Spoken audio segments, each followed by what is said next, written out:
PSC tips and ട്രിക്സിലേക്ക് ഏവർക്കും സ്വാഗതം. വരുന്ന LDC 2024, LGS 2024 എക്സാംസിന് വേണ്ടി പ്രിപ്പയർ ചെയ്യുന്നവർക്ക് വേണ്ടിയിട്ടുള്ള സിലബസ് പ്രകാരമുള്ള ഫ്രീ ക്ലാസ്സുകൾ നമ്മുടെ ചാനലിലൂടെ സ്റ്റാർട്ട് ചെയ്തിരിക്കുകയാണ്. ഒരു ദിവസം 3 ക്ലാസ്സുകൾ വെച്ചാണ് നമ്മൾ നൽകുന്നത്. കാലത്ത് 10 മണിക്ക് GK ടോപ്പിക്. ഇപ്പം നമ്മൾ കോൺസ്റ്റിറ്റ്യൂഷനാണ് ചെയ്തുകൊണ്ടിരിക്കുന്നത്.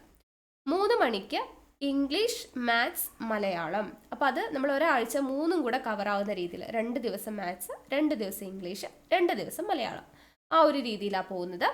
പിന്നെ രാത്രി 8 മണിക്ക് എല്ലാ ദിവസവും ലൈവായിട്ട് നിങ്ങൾക്ക് മുൻവർഷ ചോദ്യങ്ങൾ, അതും ഓരോ ടോപ്പിക് വൈസ് നിങ്ങൾക്ക് അറ്റൻഡ് ചെയ്യാൻ വേണ്ടി പറ്റും. അപ്പോൾ മാക്സിമം എല്ലാ ക്ലാസ്സുകളും കണ്ട് പ്രയോജനപ്പെടുത്തുക. പിന്നെ ഞായറാഴ്ച ദിവസം രാത്രി 8 മണിക്ക് നിങ്ങൾ തിങ്കൾ മുതൽ ശനി വരെ പഠിച്ച കാര്യങ്ങൾ കംപ്ലീറ്റ് ആയിട്ട് എക്സാം, അതും ലൈവായിട്ട് നിങ്ങൾക്ക് എക്സാം അറ്റൻഡ് ചെയ്യാനുള്ള സൗകര്യം കൂടെ ഉണ്ട്. ഓക്കെ. പിന്നെ ഇത് കൂടാതെ ഞാൻ പറഞ്ഞിട്ടുണ്ടായിരുന്നു, എനിക്കിപ്പോൾ 2 ദിവസമായിട്ട് ക്ലാസ്സുകളൊന്നും ചെയ്യാൻ പറ്റിയില്ല, തീരെ സുഖമില്ലാതെ കിടപ്പായിപ്പോയി. അതുകൊണ്ടാണ് നമ്മൾ ക്ലാസ്സുകൾ നൽകാതിരുന്നത്. അപ്പോൾ ആ കാര്യമൊക്കെ നമ്മൾ ടെലിഗ്രാം വഴി അറിയിക്കുന്നുണ്ടായിരുന്നു. അപ്പോൾ നിങ്ങൾക്ക് കൃത്യമായിട്ടുള്ള ഇൻസ്ട്രക്ഷൻസും അപ്ഡേറ്റ്സും അതുപോലെ തന്നെ നമ്മൾ ക്ലാസ്സുകൾ എടുത്ത് അത് കവിഞ്ഞ് നിങ്ങൾ പഠിക്കേണ്ട എക്സ്ട്രാ പോയിന്റ്സ് ഒക്കെ ഉണ്ടെങ്കിൽ അത് നമ്മൾ PDF ടെലിഗ്രാം വഴി പ്രൊവൈഡ് ചെയ്യുന്നുണ്ട്. അപ്പോൾ അതിനെല്ലാം വേണ്ടി എല്ലാവരും ടെലിഗ്രാമിൽ മസ്റ്റായിട്ടും ജോയിൻ ചെയ്യണം. താഴെ ഡിസ്ക്രിപ്ഷൻ ബോക്സിലും കമൻറ്റ് ബോക്സിൽ ഫസ്റ്റ് കമൻ്റ് ആയിട്ടും ടെലിഗ്രാമിൻ്റെ ലിങ്ക് കൊടുത്തിട്ടുണ്ട്. ഓക്കെ. അപ്പോൾ എല്ലാവരും ജോയിൻ ചെയ്യുക. അപ്പോൾ നമ്മൾ കഴിഞ്ഞ ദിവസം പഠിച്ചു നിർത്തിയത് വിവരാവകാശ നിയമം. ഇത് LDC എഴുതുന്നവർക്കാണെങ്കിലും LGS എഴുതുന്നവർക്കാണെങ്കിലും ഒരുപോലെ പ്രയോജനപ്പെടുന്ന ഒരു ക്ലാസ് ആണ്. ഇപ്പോൾ വിവരാവകാശ നിയമം നമ്മൾ ഡീറ്റെയിൽഡ് ആയിട്ട് പഠിച്ചു. അപ്പോൾ അതിൽ കമ്മീഷൻസ് വരുന്നുണ്ട്. കേന്ദ്ര വിവരാവകാശ കമ്മീഷനുണ്ട്, സംസ്ഥാന വിവരാവകാശ കമ്മീഷനുണ്ട്. അപ്പോൾ ആ കാര്യങ്ങളാണ് നമ്മൾ ഇന്നത്തെ ക്ലാസ്സിൽ ഡീറ്റെയിൽഡ് ആയിട്ട് പഠിക്കാനായിട്ട് പോകുന്നത്. ഓക്കെ. അപ്പോൾ നമുക്ക് ഒട്ടും വൈകാതെ തന്നെ ക്ലാസ്സിലോട്ട് കിടക്കാം. അപ്പോൾ എൻ്റെ ക്ലാസ്സുകളൊക്കെ നിങ്ങൾക്ക് ഇഷ്ടമാവുന്നുണ്ട് എന്നുള്ളത് നിങ്ങളുടെ കമൻസിലൂടെ ഞാൻ ഒരുപാട് മനസ്സിലാക്കുന്നു. അപ്പോൾ ഇഷ്ടപ്പെടുന്നവരെല്ലാവരും ഒന്ന് ലൈക്ക് ചെയ്തിട്ട് പോവുക. പിന്നെ നിങ്ങളുടെ സജഷൻസ് എപ്പോഴും അറിയിക്കുന്നത് പോലെ കമൻറ്റായിട്ട് അറിയിക്കുക. മാക്സിമം ഞാൻ കമൻസിൽ റിപ്ലൈ കൊടുക്കാൻ ശ്രമിക്കാറുണ്ട്. പിന്നെ സമയത്തിൻ്റെ ഇഷ്യൂസ്, അതുപോലെ സുഖമില്ലാതിരിക്കുന്ന സമയത്ത് അങ്ങനെയൊക്കെ ആകുമ്പോഴാണ് കമൻസിന് അധികം റിപ്ലൈ കൊടുക്കാൻ പറ്റാത്തത്. പിന്നെ ഒരുപാട് പേര് കമൻ്റായിട്ട് ഡൗട്ടൊക്കെ ആയിട്ട് ചോദിക്കുന്ന കാര്യങ്ങൾ നമ്മൾ വീഡിയോയിൽ ഫ്രണ്ടിലോ അല്ലെങ്കിൽ വീഡിയോയുടെ അവസാനമൊക്കെ ആയിട്ട് പറയാറുണ്ട്. അപ്പോൾ അത് സ്കിപ്പ് ചെയ്യുന്നവരായതുകൊണ്ടായിരിക്കാം നിങ്ങൾക്കത് മനസ്സിലാവാത്തത്. അപ്പോൾ നമ്മൾ അങ്ങനെയുള്ള എല്ലാവർക്കും കമൻറ്റിന് റിപ്ലൈ കൊടുക്കാൻ ചിലപ്പോൾ സാധിച്ചു എന്ന് വരില്ല. അപ്പോൾ നിങ്ങളുടെ ഡൗട്ടിനുള്ള മറുപടിയൊക്കെ നമ്മൾ വീഡിയോയ്ക്ക് ഇടയിലൊക്കെ പറയുന്നതായിരിക്കും. ഓക്കെ. യെസ്. പിന്നെ നിങ്ങൾക്ക് എന്തെങ്കിലും, ഞാൻ പറഞ്ഞല്ലോ, സജഷൻസ് കമൻ്റായിട്ട് അറിയിക്കാം. നിങ്ങളുടെ ഫ്രണ്ട്സിനൊക്കെ വീഡിയോസ് ഒന്ന് ഷെയർ ചെയ്ത് കൊടുക്കുകയും കൂടെ ചെയ്യാം. ഓക്കെ. അപ്പോൾ നമുക്ക് എന്തായാലും ക്ലാസ് സ്റ്റാർട്ട് ചെയ്യാം. അപ്പോൾ ഇന്നത്തെ ക്ലാസ് ഞാൻ പറഞ്ഞു കേന്ദ്ര വിവരാവകാശ കമ്മീഷനും സംസ്ഥാന വിവരാവകാശ കമ്മീഷനുമാണ്. അപ്പോൾ നോക്കാം. അപ്പോൾ കേന്ദ്ര വിവരാവകാശ കമ്മീഷനെ കുറിച്ച് നമ്മുടെ വിവരാവകാശ നിയമത്തിൽ പ്രതിപാദിക്കുന്ന സെക്ഷൻ എവിടം മുതൽ എവിടം വരെ എന്ന് ചോദിച്ചു കഴിഞ്ഞാൽ സെക്ഷൻ 12 മുതൽ 14 വരെയാണ് കേട്ടോ. വിവരാവകാശ നിയമത്തിൽ സെക്ഷൻസ് നമ്മൾ കുറച്ച് ഇമ്പോർട്ടൻ്റ് ആയിട്ടുള്ള സെക്ഷൻസ് ഒക്കെ പറഞ്ഞിട്ടുണ്ടായിരുന്നു. അപ്പോൾ അതിൽ സെക്ഷൻ 12 മുതൽ 14 വരെയുള്ള സെക്ഷനിലാണ് കേന്ദ്ര വിവരാവകാശ കമ്മീഷനെ കുറിച്ച് പ്രതിപാദിക്കുന്നത്. ഓക്കെ. അപ്പോൾ അതിൽ കേന്ദ്ര വിവരാവകാശ കമ്മീഷന്റെ രൂപീകരണത്തെ കുറിച്ച് പ്രതിപാദിക്കുന്ന സെക്ഷൻ ഏത് എന്ന് ചോദിച്ചു കഴിഞ്ഞാൽ സെക്ഷൻ 12 ആണ്.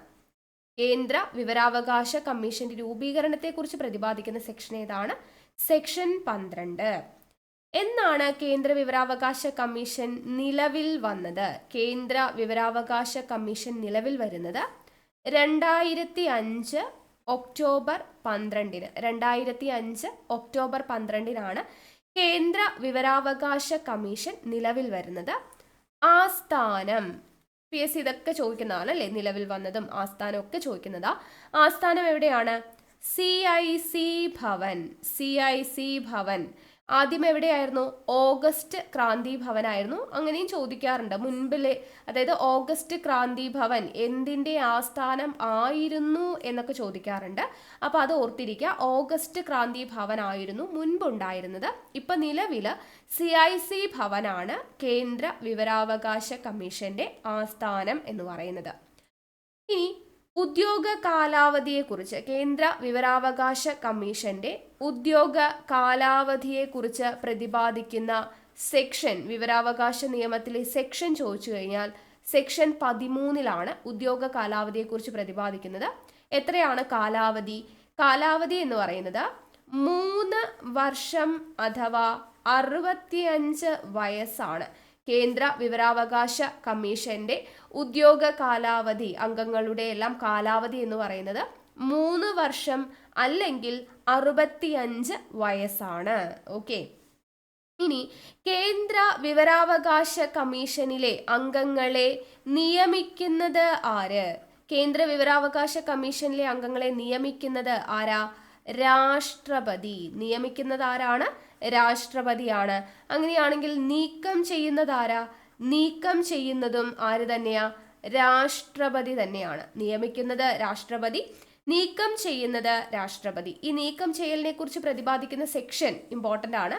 സെക്ഷൻ 14 കേട്ടോ. സെക്ഷൻ 14 നീക്കം ചെയ്യുന്നത്, കേന്ദ്ര വിവരാവകാശ കമ്മീഷനിലെ അംഗങ്ങളെ നീക്കം ചെയ്യുന്നതിനെ കുറിച്ച് പ്രതിപാദിക്കുന്ന സെക്ഷൻ 14. ആരാ നീക്കം ചെയ്യുന്നത്? രാഷ്ട്രപതി. ആരാ നിയമിക്കുന്നത്? രാഷ്ട്രപതി. ഓക്കെ. അപ്പോൾ രാഷ്ട്രപതി നീക്കം ചെയ്യുന്നുണ്ട്. പക്ഷേ ഈ നിയമിക്കുന്നത് അല്ലെങ്കിൽ നീക്കം ചെയ്യുന്നത് അത് ഇമ്പോർട്ടൻ്റ് ആണ്, രാഷ്ട്രപതി ആണെന്നുള്ളത്. ഇവിടെ നിയമിക്കുന്നതിൽ രാഷ്ട്രപതി സ്വന്തമായിട്ട് അങ്ങ് നിയമിക്കുകയല്ല, ഒരു 3 അംഗ സമിതിയുടെ നിർദ്ദേശപ്രകാരമാണ് നിയമിക്കുക. രാഷ്ട്രപതി കേന്ദ്ര വിവരാവകാശ കമ്മീഷനിലെ അംഗങ്ങളെ നിയമിക്കുന്നത് 3 അംഗ സമിതിയുടെ നിർദ്ദേശപ്രകാരമാണ്. ആരൊക്കെയാണ് 3 അംഗ സമിതിയിൽ വരുന്നത്? ഒന്ന്,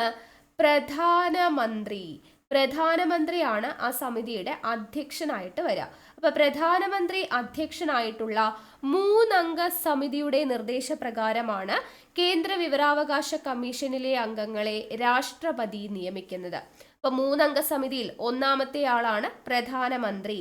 2 ആരാണ്? ഈ പ്രധാനമന്ത്രി നാമനിർദ്ദേശം ചെയ്യുന്ന ഒരു ക്യാബിനറ്റ് മന്ത്രി, കേന്ദ്ര ക്യാബിനറ്റ് മന്ത്രി.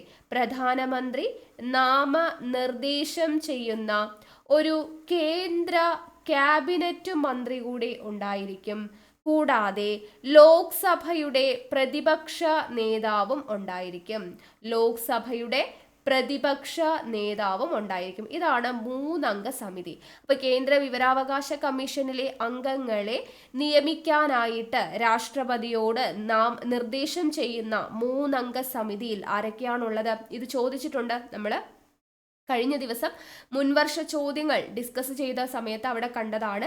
കേന്ദ്ര വിവരാവകാശ കമ്മീഷനിലെ അംഗങ്ങളെ ശുപാർശ ചെയ്യുന്ന അല്ലെങ്കിൽ നിർദ്ദേശിക്കുന്ന 3 അംഗ സമിതിയുടെ അധ്യക്ഷൻ ആര്, അല്ലെങ്കിൽ 3 അംഗ സമിതിയിൽ അംഗമല്ലാത്തതാര് എന്നൊക്കെ നമ്മൾ കണ്ടു. ഓക്കെ. അപ്പൊ നിർബന്ധമായിട്ടും പഠിച്ചിരിക്കുക. 3 അംഗ സമിതിയിൽ ആരൊക്കെ ഉള്ളത്? എൻ്റെ കൂടെ പറഞ്ഞോളൂ. പ്രധാനമന്ത്രി അധ്യക്ഷൻ, പിന്നെ പ്രധാനമന്ത്രി നാമനിർദ്ദേശം ചെയ്യുന്ന കേന്ദ്ര ക്യാബിനറ്റ് മന്ത്രി, ലോക്സഭയുടെ പ്രതിപക്ഷ നേതാവ്. ഇവരുടെ നിർദ്ദേശപ്രകാരമാണ് രാഷ്ട്രപതി കേന്ദ്ര വിവരാവകാശ കമ്മീഷനിലെ അംഗങ്ങളെ നിയമിക്കുന്നത് എന്നുള്ളത് മനസ്സിലാക്കി വെക്കാം. ഓക്കെ അല്ലേ? ഇത്രയും കാര്യങ്ങൾ കിട്ടിയില്ലേ? ഇനി ലോക്സഭയിൽ ഈ പറയുന്ന പ്രതിപക്ഷ നേതാവ് ഇല്ല എന്ന് വിചാരിക്കുക. ലോക്സഭയിൽ ഔദ്യോഗികമായിട്ടിപ്പോൾ പ്രതിപക്ഷ നേതാവ് ഇല്ലാത്ത സമയമൊക്കെ വരും അല്ലെ, വേക്കൻ്റ് ആയിട്ട് കിടക്കുന്ന സമയമൊക്കെ വരും. അങ്ങനെ വരുന്ന സമയത്ത് നേതാവ് എന്ന് പറയുന്നത് അല്ലെങ്കിൽ ഇവിടെ വരുന്നത് ആരായിരിക്കും എന്ന് ചോദിച്ചു കഴിഞ്ഞാൽ പ്രതിപക്ഷത്തുള്ള ഏറ്റവും വലിയ പാർട്ടിയുടെ നേതാവായിരിക്കും. ലോക്സഭയുടെ പ്രതിപക്ഷ നേതാവ് ഇല്ല എന്നുണ്ടെങ്കിൽ എന്ത് ചെയ്യാണ്? പ്രതിപക്ഷത്തുള്ള ഏതെങ്കിലും ഏറ്റവും വലിയ ഒരു പാർട്ടിയുടെ വലിയൊരു നേതാവായിരിക്കും. ഓക്കെ. പ്രതിപക്ഷത്തുള്ള ഏറ്റവും വലിയൊരു പാർട്ടിയുടെ നേതാവായിരിക്കും ലോക്സഭാ പ്രതിപക്ഷ നേതാവ് ഇല്ലാത്ത സാഹചര്യങ്ങളിൽ ഈ സമിതിയിലെ അംഗമായിട്ട് ഉണ്ടാവുക. അതും കൂടെ ഒന്ന് ഓർത്തിരിക്കുക. ഇനി ചോദിക്കാൻ ചാൻസ് ഉള്ള ഒരു ചോദ്യമാണ്, കേന്ദ്ര വിവരാവകാശ കമ്മീഷൻ എന്ന് പറയുന്നത് എന്തിൻ്റെ കീഴിലാണ് പ്രവർത്തിക്കുന്നത് എന്ന് ചോദിച്ചു കഴിഞ്ഞാൽ ministry of personnel public grievances and പെൻഷൻസിന് കീഴിലാണ് കേന്ദ്ര വിവരാവകാശ കമ്മീഷൻ പ്രവർത്തിക്കുന്നത്. ഓക്കെ. മിനിസ്ട്രി ഓഫ് പേഴ്സണൽ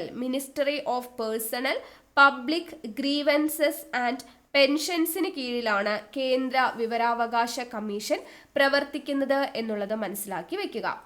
ഇനി അംഗങ്ങൾ എത്രയാണ്? കേന്ദ്ര വിവരാവകാശ കമ്മീഷനിലെ അംഗങ്ങൾ എന്ന് പറയുന്നത് ഒരു ചീഫ് ഇൻഫർമേഷൻ കമ്മീഷണർ. ഈ ഭാഗങ്ങളൊക്കെ നമ്മൾ മുൻവർഷ ചോദ്യങ്ങൾ ഡിസ്കസ് ചെയ്തപ്പോൾ പറഞ്ഞിട്ടുണ്ടായിരുന്നു, ഓർമ്മയുണ്ടോ?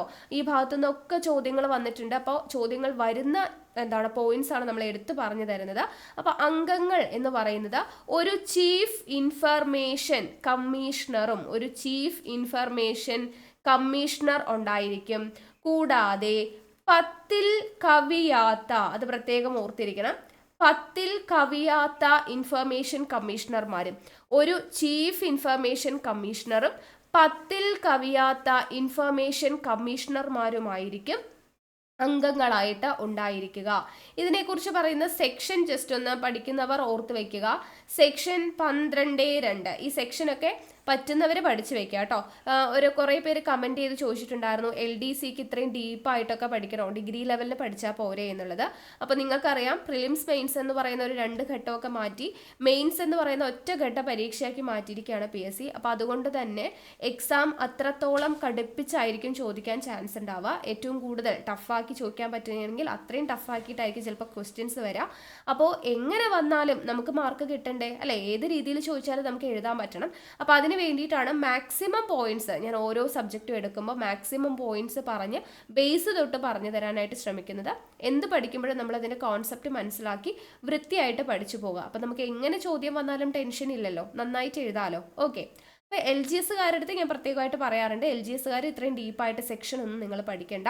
അംഗങ്ങൾ എത്രയാ, ആസ്ഥാനം എവിടെയാ, ആരാ നിയമിക്കുന്നത്, ആരാ നീക്കം ചെയ്യുന്നത്, അങ്ങനെയുള്ള കാര്യങ്ങൾ പഠിച്ചു പോയാൽ മതി. ഈ സെക്ഷൻസ് ഒക്കെ പറയുന്നത് LDCക്കാർ പഠിക്കുന്നത് കുറച്ച് നല്ലതായിരിക്കും. Okay, yes. അപ്പോൾ അംഗങ്ങൾ ഒരു ചീഫ് ഇൻഫർമേഷൻ കമ്മീഷണറും 10-ൽ കവിയാത്ത അത്ര ഇൻഫർമേഷൻ കമ്മീഷണർമാരും ആണ് ഉണ്ടായിരിക്കുക. അപ്പോൾ അതിനെക്കുറിച്ച് പറയുന്നത് സെക്ഷൻ 12(2)ലാണ്.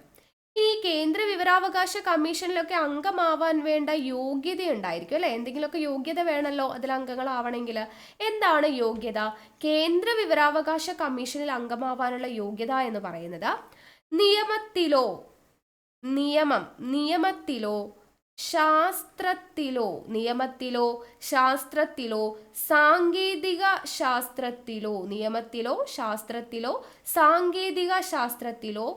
സാമൂഹ്യ സേവനത്തിലോ മാനേജ്മെന്റിലോ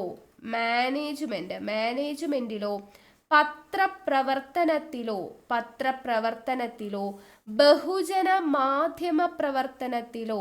ബഹുജന മാധ്യമ പ്രവർത്തനത്തിലോ അതുപോലെ തന്നെ ഭരണത്തിലോ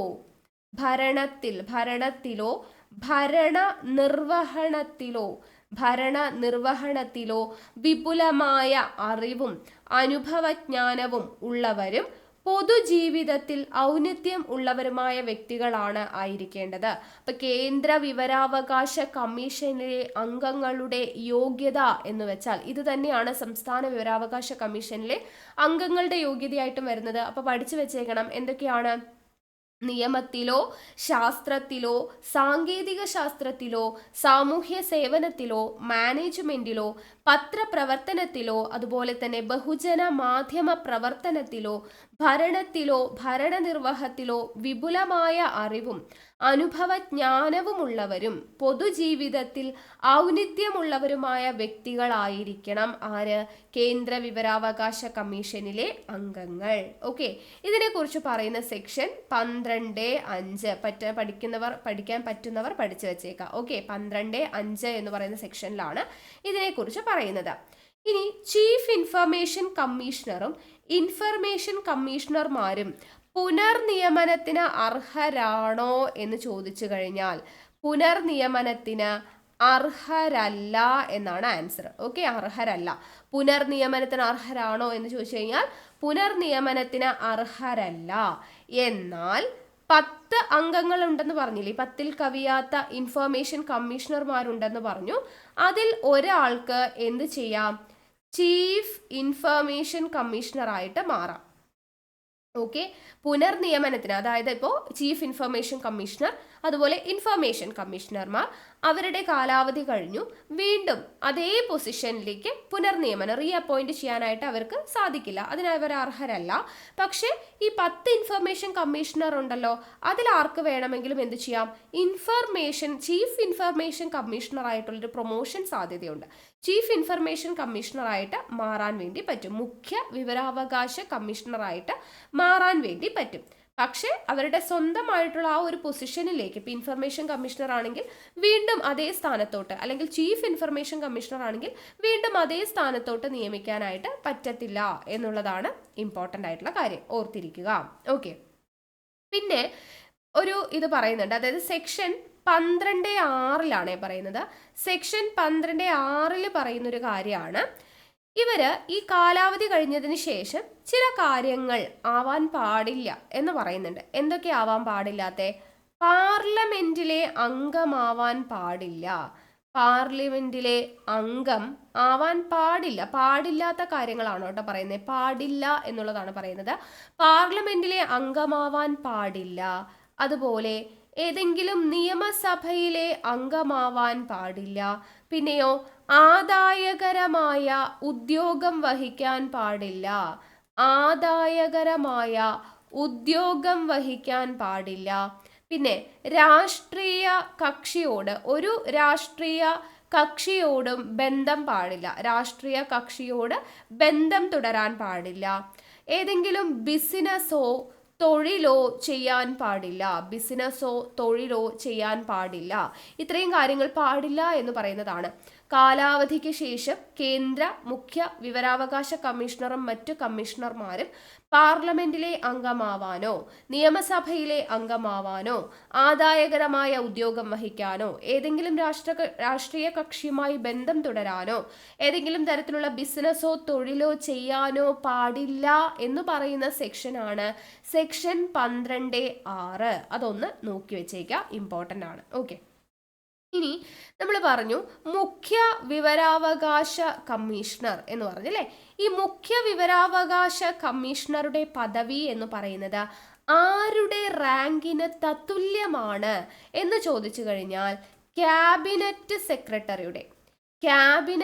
സെക്രട്ടറിയുടെ പദവിക്ക് തുല്യമായ അല്ലെങ്കിൽ റാങ്കിന് തുല്യമായ ഒരാളായിരിക്കണം മുഖ്യ വിവരാവകാശ കമ്മീഷണർ. കേന്ദ്ര മുഖ്യ വിവരാവകാശ കമ്മീഷണർ എന്ന് പറയുന്നത് ക്യാബിനറ്റ് സെക്രട്ടറിയുടെ റാങ്കിന് തുല്യമായിട്ടുള്ള ഒരു വ്യക്തി ആയിരിക്കണം.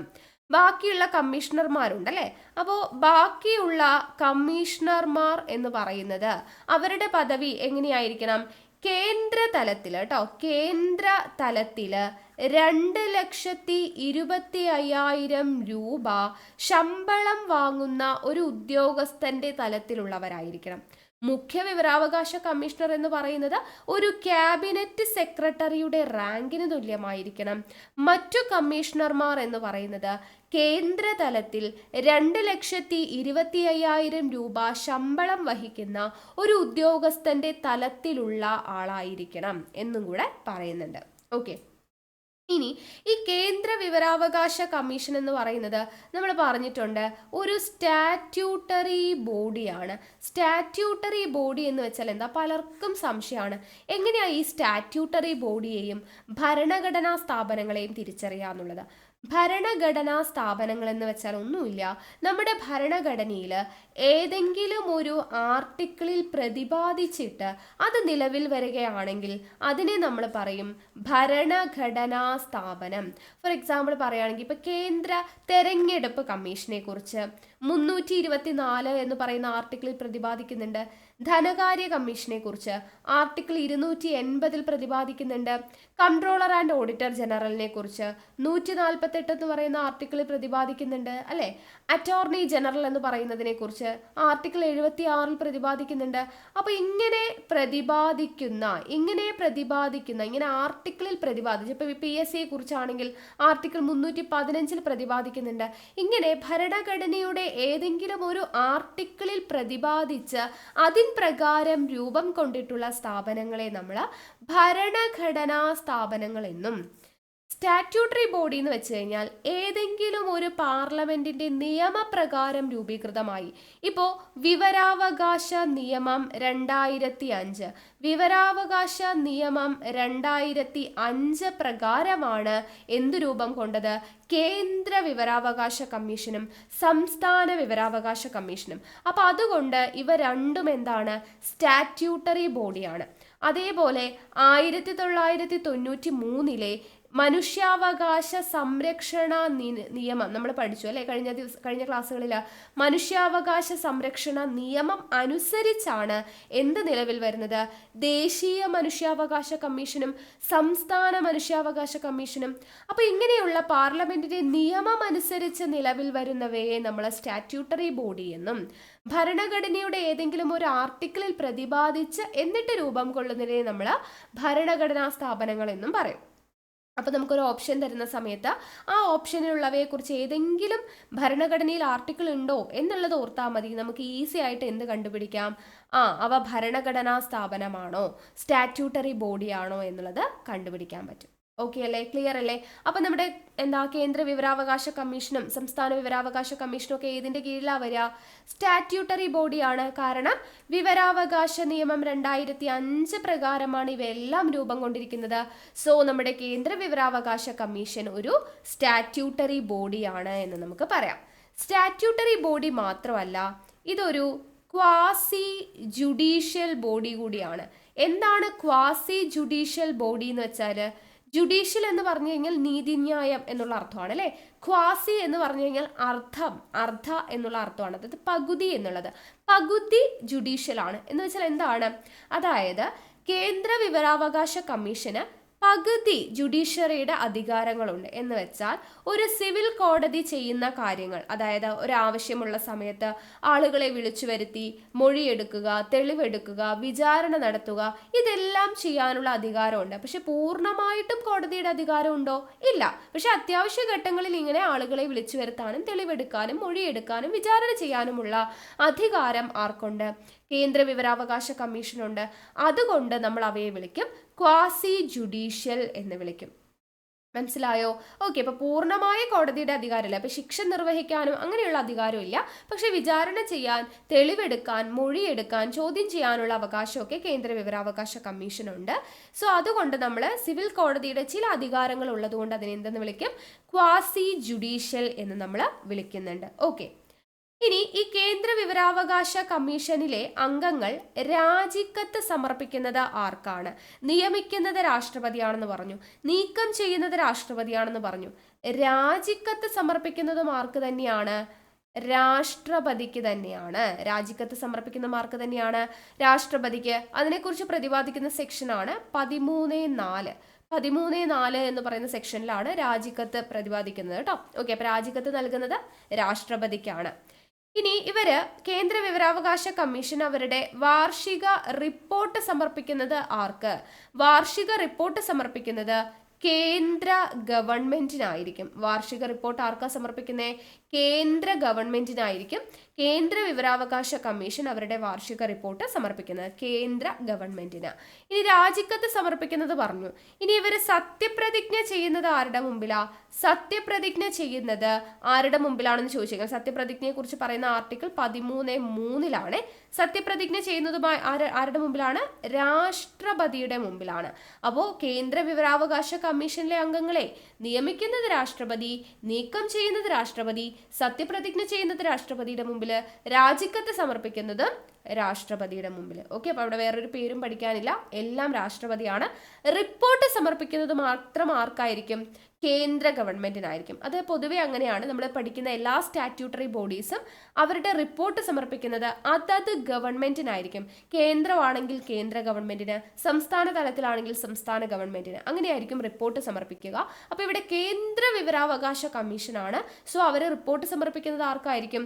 കേന്ദ്ര ഗവൺമെന്റിനായിരിക്കും. ക്ലിയർ ആണല്ലോ? ഇനി കേന്ദ്ര വിവരാവകാശ കമ്മീഷണർമാർ ആയിട്ടുള്ളത് ആരൊക്കെ? ഇമ്പോർട്ടൻ്റ് ആണ്. അതിനു മുമ്പ് ഇവരുടെ ശമ്പളം കൂടെ നമുക്കൊന്ന് പറയാം. കേന്ദ്ര വിവരാവകാശ കമ്മീഷനിൽ മുഖ്യ വിവരാവകാശ കമ്മീഷണറുടെ ശമ്പളം എന്ന് പറയുന്നത്, മുഖ്യ വിവരാവകാശ കമ്മീഷണറുടെ ശമ്പളം 2,50,000 രൂപയാണ്. 2,50,000. ഇനി ബാക്കിയുള്ള കമ്മീഷണർമാരുണ്ട് അല്ലെ, ബാക്കിയുള്ള കമ്മീഷണർമാരുടെ ശമ്പളം എന്ന് പറയുന്നത് ഇതിനേക്കാളും 25,000 രൂപ കുറവ്, 2,25,000 രൂപയായിരിക്കും. ഓക്കെ, അപ്പൊ മുഖ്യ വിവരാവകാശ കമ്മീഷണറുടെ ശമ്പളം 2,50,000, കമ്മീഷണർമാരുടെ ശമ്പളം 2,25,000. ഓക്കെ അല്ലേ? ഇനി നമുക്ക് കേന്ദ്ര വിവരാവകാശ കമ്മീഷണർമാരായിട്ടുള്ളത്, മുഖ്യ വിവരാവകാശ കമ്മീഷണർ, കേന്ദ്ര മുഖ്യ വിവരാവകാശ കമ്മീഷണർമാർ ആയിട്ടുള്ളത് ആരൊക്കെയാണ് എന്നുള്ളത് നോക്കാം. ചോദിക്കും, എങ്ങനെ ചോദിക്കും? താഴെ തന്നിട്ടുള്ളവയിൽ കേന്ദ്ര മുഖ്യ വിവരാവകാശ കമ്മീഷണർ ആയിട്ടില്ലാത്ത വ്യക്തി ഏത്, അല്ലെങ്കിൽ ആയത് ഏത് എന്നൊക്കെ ചോദിക്കാം. അപ്പോൾ നമുക്ക് നോക്കാം. ആദ്യത്തെ ആള് ആരാണ്? ആദ്യത്തെ കേന്ദ്ര മുഖ്യ വിവരാവകാശ കമ്മീഷണർ ആരായിരുന്നു? വജാഹത്ത് ഹബീബുള്ള. വജാഹത്ത് ഹബീബുള്ളയാണ് ആദ്യത്തെ മുഖ്യ വിവരാവകാശ കമ്മീഷണർ. ദെൻ രണ്ടാമത്തെ ആള് AN തിവാരി. AN തിവാരിയാണ് രണ്ടാമത്. ദെൻ മൂന്നാമതായത് സത്യാനന്ദ മിശ്ര. സത്യാനന്ദ മിശ്രയാണ് മൂന്നാമത്.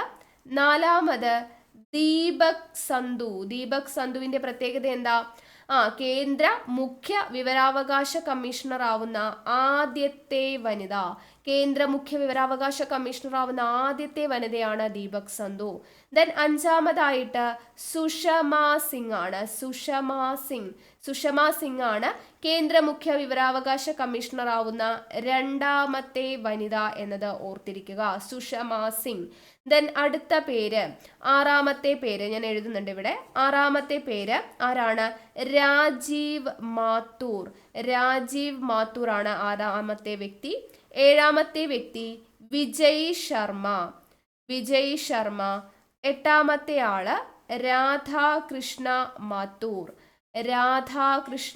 മാത്തൂർ. ദെൻ ഒൻപതാമത്തെ ആള് സുധീർ ഭാർഗവ. 10 ബിമൽ ജുൽക്കയാണ് പത്താമത്തെ വ്യക്തി. 11ാമത്തെ വ്യക്തി യശ്വർദ്ധൻ കുമാർ സിൻഹ. തൊട്ടു മുൻപ് അദ്ദേഹമായിരുന്നു അല്ലെ, യശ്വർദ്ധൻ കുമാർ സിൻഹയാണ് മുൻപുണ്ടായിരുന്നത്. ഇപ്പൊ നിലവിൽ ആരാണ്? ഹീരാലാൽ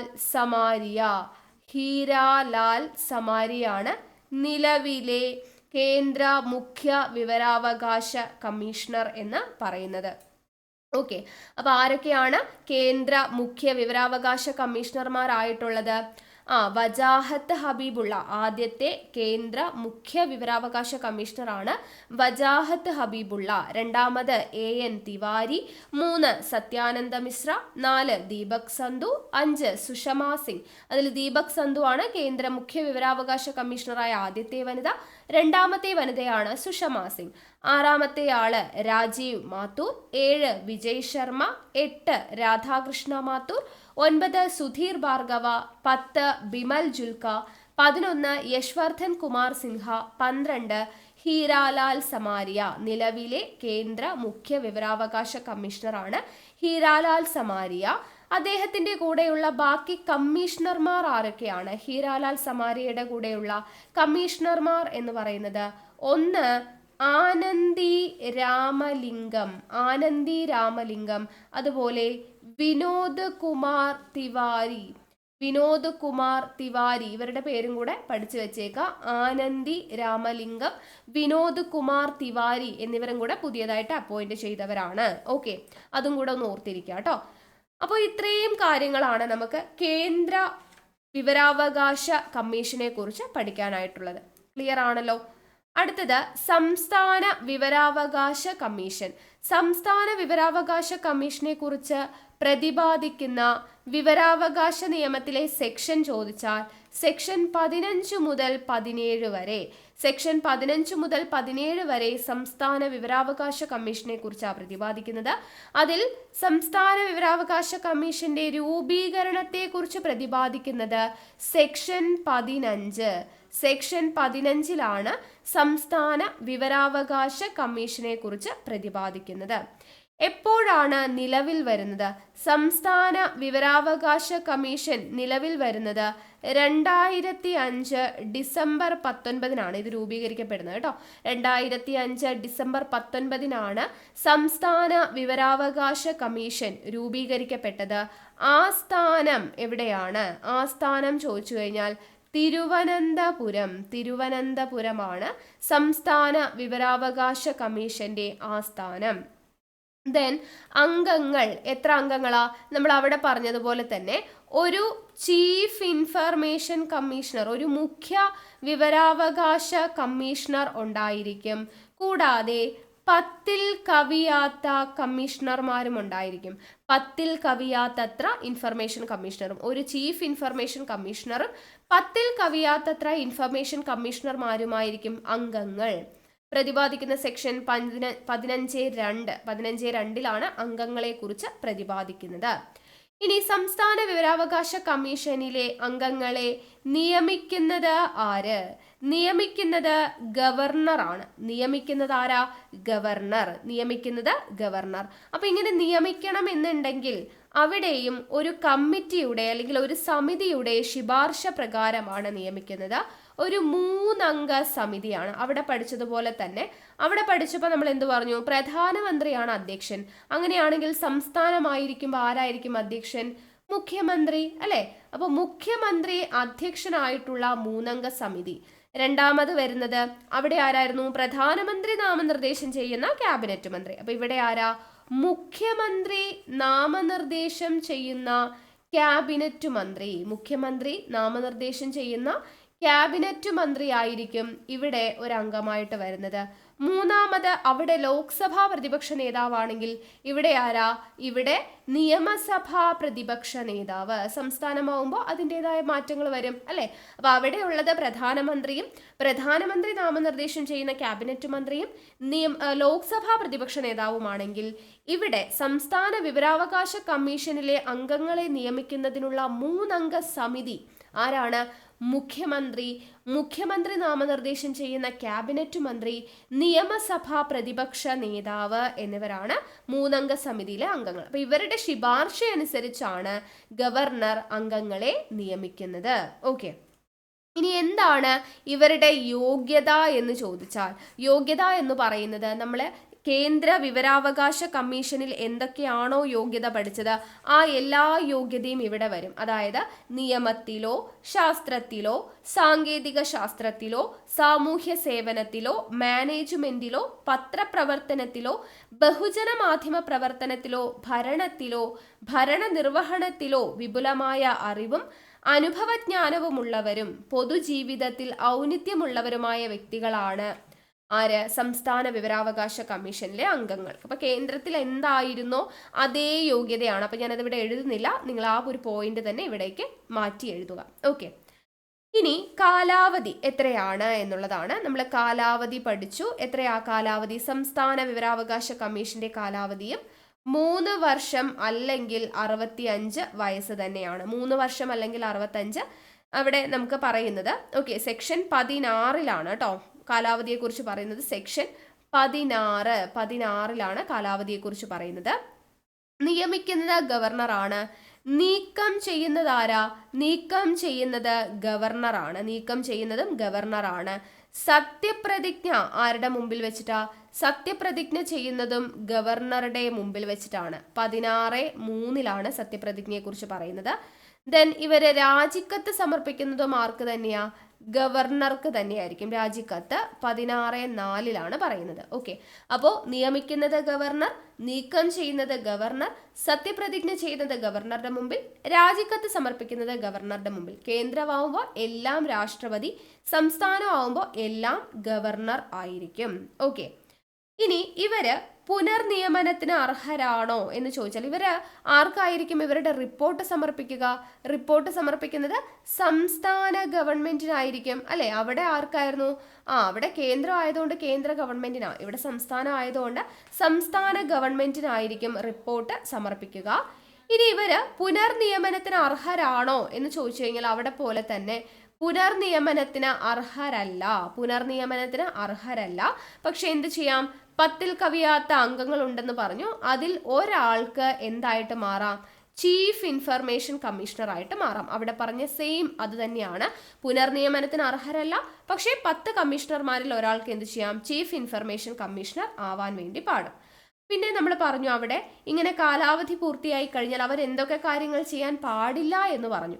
അതും അവിടുത്തെ പോലെ തന്നെയാണ്. പാർലമെന്റിലോ അല്ലെങ്കിൽ സംസ്ഥാന നിയമനിർമ്മാണ സഭയിലോ അംഗമാവാൻ പാടില്ല, ആദായകരമായ ഉദ്യോഗം വഹിക്കാൻ പാടില്ല, ഒരു രാഷ്ട്രീയ കക്ഷിയോടും ബന്ധപ്പെട്ടിരിക്കാൻ പാടില്ല, ബിസിനസ്സോ തൊഴിലോ ചെയ്യാൻ പാടില്ല.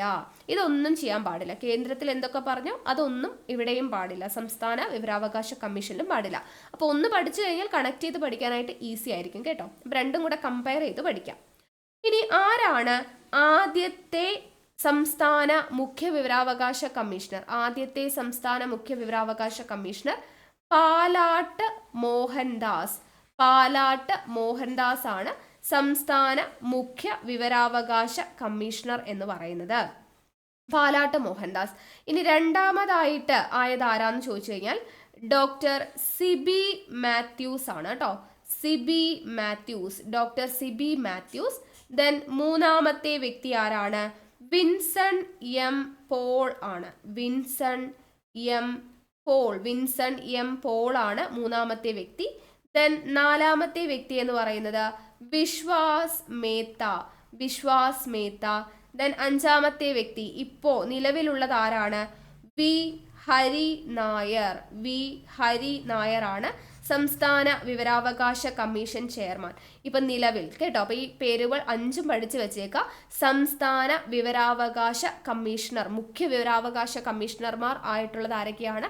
ആദ്യത്തെ സംസ്ഥാന മുഖ്യ വിവരാവകാശ കമ്മീഷണർ പാലാട്ട് മോഹൻദാസ് ആണ്.